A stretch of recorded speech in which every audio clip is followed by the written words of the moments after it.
1980s, early 1990s. This is just to the west of San Ysidro Port of Entry. And this is what it looked like every day. I lived it. I'm not giving you bullet points from a slide. So this is what it was in the 1990s.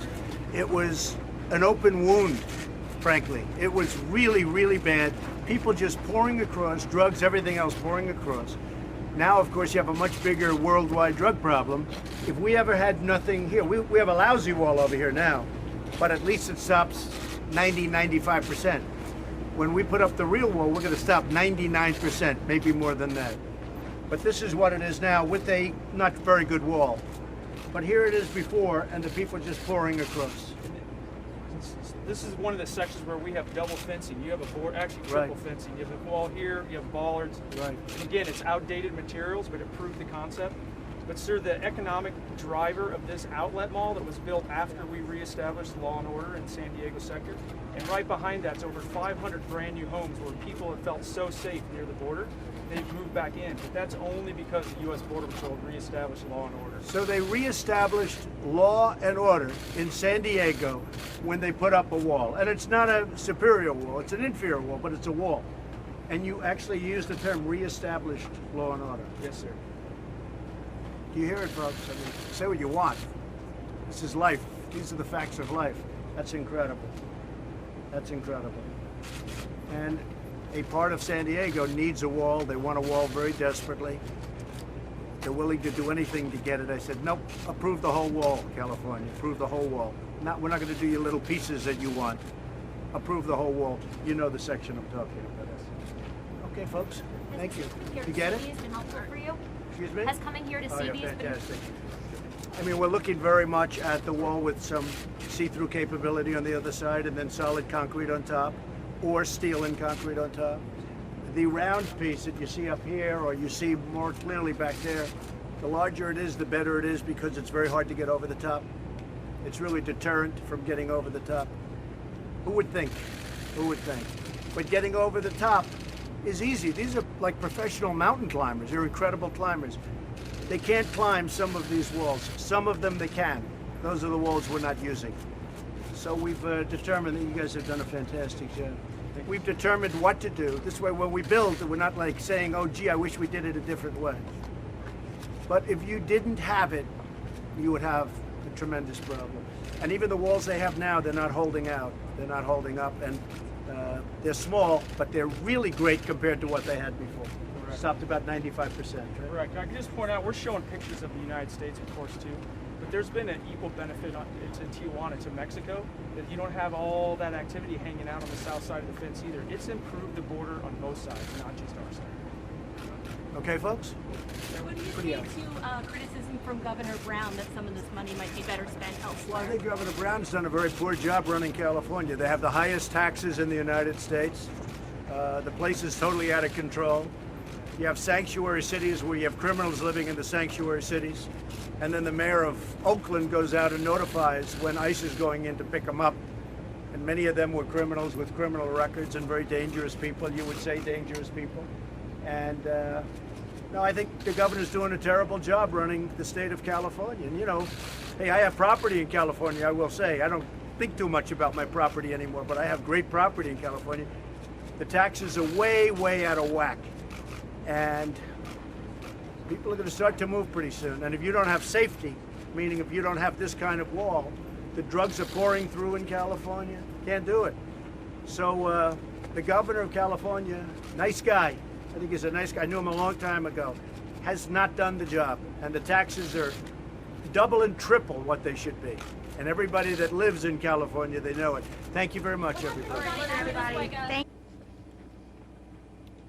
Well, thank you very much, Secretary Nielsen, Acting Commissioner McAleenan, and the incredible Border Patrol agents, CBP officers who are doing an amazing job, ICE agents and officers who I know so many of you.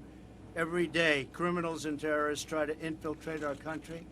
You got a good glimpse of it before. We did it together with the media, frankly. I didn't know we were going to be doing that, but you got really maybe a far better glimpse than you're going to get right now. But the border wall is truly our first line of defense. And it's probably, if you think about it, our first and last, other than the great ICE agents and other people moving people out. It'll save thousands and thousands of lives, save taxpayers hundreds of billions of dollars by reducing crime, drug flow, welfare fraud, and burdens on schools and hospitals. The wall will save hundreds of billions of dollars, many, many times what it's going to cost. We must also close the deadly loopholes exploited by smugglers and traffickers, and we're in that area. We're in one of the many areas along the border where we have that problem. And we have to confront the dangerous sanctuary cities, which you've been all hearing so much about. California's sanctuary policies put the entire nation at risk. They're the best friend of the criminal. That's what exactly is happening. The criminals take refuge in these sanctuary cities. And it's very dangerous for our police and enforcement folks. The smugglers, the traffickers, the gang members, they're all taking refuge. And I think a lot of people in California understand that. A lot of people from a lot of other places understand it, and they don't want sanctuary cities. These policies release dangerous criminal offenders to prey on innocent people and nullify the federal law. They're threatening the security and the safety of the people of our country. In the upcoming omnibus budget bill, Congress must fund the border wall and prohibit grants to sanctuary jurisdictions that threaten the security of our country and the people of our country. We must enforce our laws and protect our people. And I have to say, law enforcement, ICE, Border Patrol, all of the people that have been so good to me for so long, they're really doing a job. But our job, and I think we all understand, the job would be a lot easier if we weren't protecting criminals in the sanctuary cities. We had a great talk about it inside. Cooperation with Mexico is another crucial element of border security.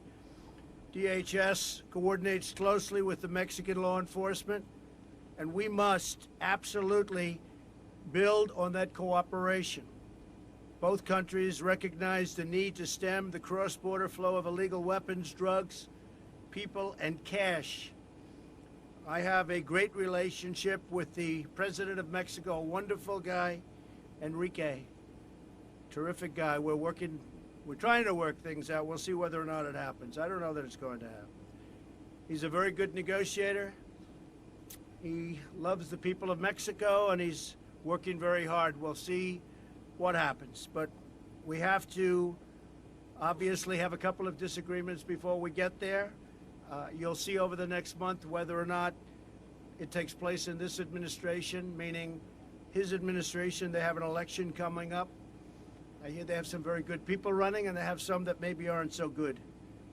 In any event, we'll handle it. I want to again thank everyone for being here today, and I want to again call on Congress to deliver a budget that protects our homeland and properly funds all of our law enforcement needs. I want to thank the Secretary. I want to thank ICE and the Border Patrol agents for their incredible work and their incredible bravery. I want to thank all of law enforcement on the border. It's a dangerous job. It's a tough job. And if you didn't have even these remnant walls, we call them remnant, they've been here for a long time. People don't say that, but they've been here for a long time. If you didn't have them, you would have crime in numbers that far surpass the numbers that you see today. We've cut down and way down on crossings, border crossings, because of the job that the Border Patrol does. And the ones that get through, we've gotten out.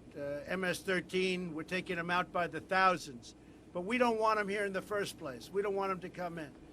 So this was really a day where we look at the different prototypes of the walls. You've seen them, the media has seen them.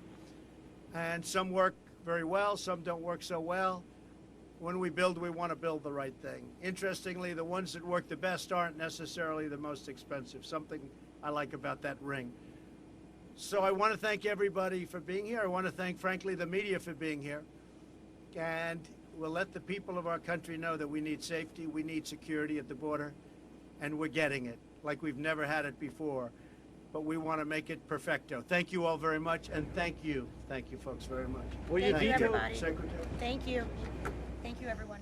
Just quickly, just to thank the President so much for his continued leadership. As he says, CBP and ICE both put their lives on the line every day to protect our country.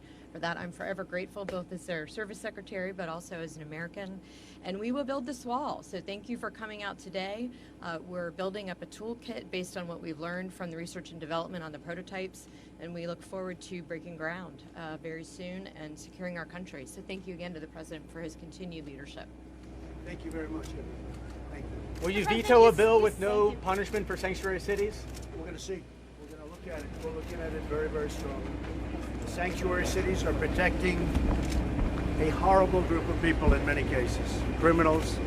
And what happened, as an example, in Oakland was a disgrace to our nation. And we just can't let that happen. Thank you very much. Thank you, everybody. Thank you, everybody. Thank you.